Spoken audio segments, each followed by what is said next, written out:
चंद अखबार वालों को चीन जाने का दावत नामा मिला। हम इस सफर के लिए तैयार थे कि अचानक खबर आई कि सदर ने जोनेजो साहिब की वजारत उज़्मा खत्म कर दी है और काबीना भी खत्म कर दी है। ये कहना है जिया शाहिद का। चंद रोज बाद हमें सदर जियाउल हक की तरफ से इनकी जिंदगी की तवील तरीन प्रेस ब्रीफिंग के लिए बुलाया गया। मैं रोजनामा जंग की तरफ से बड़े मीर साहिब के साथ रावलपिंडी पहुंचा। चौकोर मेज पर 30-40 अफराद के बैठने की गुंजाइश थी। जियाउल हक साहिब आए और इब्तिदाई में उन्होंने कहा कि मैं अपनी बात भी करूंगा, लेकिन पहले आपकी सुनूंगा। अपने से हर शख्स सूरत हाल पर अपनी राय दे। मैंने जोनेजो हुकूमत का खात्मा कर दिया है, लिहाजा अब बताएं कि आगे के लिए हमें क्या करना चाहिए। सुबह 10-11 बजे ब्रीफिंग शुरू हुई। जोहर की नमाज का वक्त आया तो नमाज के लिए वक्फा हुआ। मैं वॉशरूम जाने के लिए इस कमरे में गया था। यहाँ वुजू करने के लिए 4 या 5 टूटियां लगी हुई थीं।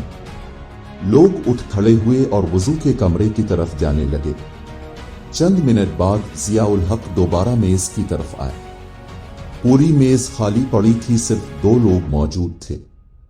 एक तरफ में था और दूसरी तरफ एक अंग्रेजी अखबार से मुंसलिक मलिहा लोधी, जो अक़वाम मुत्तहिदा में पाकिस्तान की खुसूसी सफीर रही है।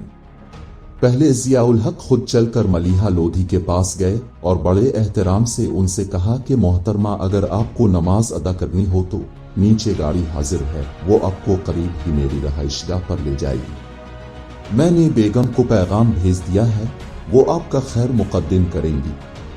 नमाज की अदायगी के बाद अब वापस तशरीफ ले आइएगा।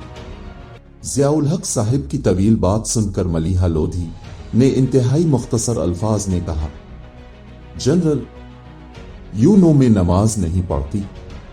जियाउल हक मुस्कराए और फिर पूरी मेज का चक्कर काट कर मेरे पास आए।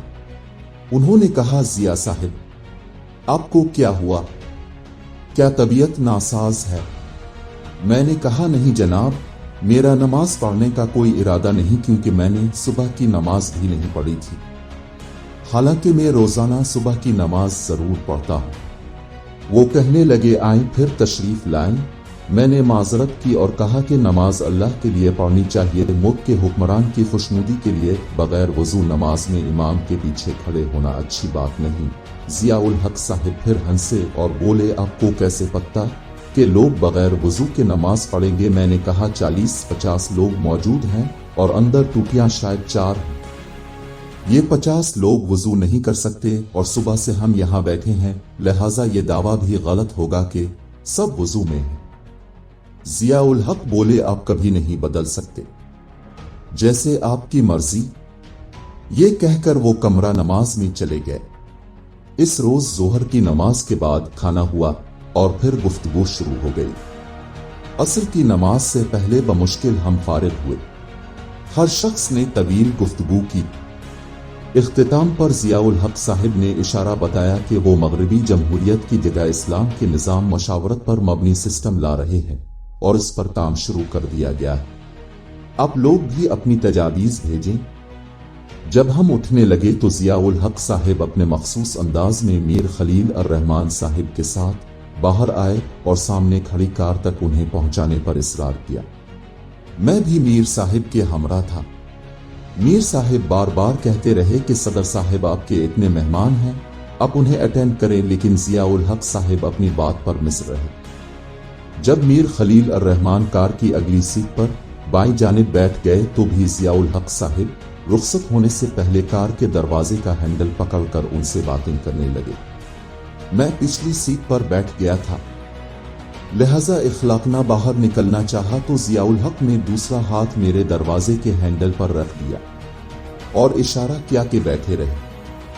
जियाउल हक साहिब इसरार कर रहे थे कि मीर साहिब, अफगानिस्तान में जो जिहाद हो रहा है वो आखिरी मरहले में है।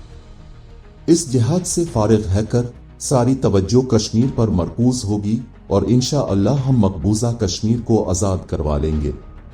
अब के कुछ मजमून निगार जिहाद का मजाक उड़ाते हैं, अब उन्हें मना करें और इंतजार करें, नतीजा आपके सामने आ जाएगा। मीर साहिब ने इखलाकना वदा किया तो जियाउल हक ने उनके और मेरे दरवाजे का ہینڈل چھوڑ دیا اور اپنے دونوں ہاتھ اٹھا لیے۔ میر صاحب کا خیال تھا کہ جنرل صاحب واپس مڑیں گے تو ہم ڈرائیور کو چلنے کے لیے کہیں گے، لیکن جنرل صاحب کھڑے رہے اور ہمیں اشارہ کیا کہ اب چلیں۔ راستے میں میر صاحب بولے، میں نے بڑے حکمران دیکھے ہیں، آپ کو ضیاء الحق صاحب پسند ہوں یا ناپسند، ان سے بڑا متواضع، مہمان نواز اور کثر نفسی سے کام لینے والا حکمران میں نے پوری زندگی میں نہیں دیکھا۔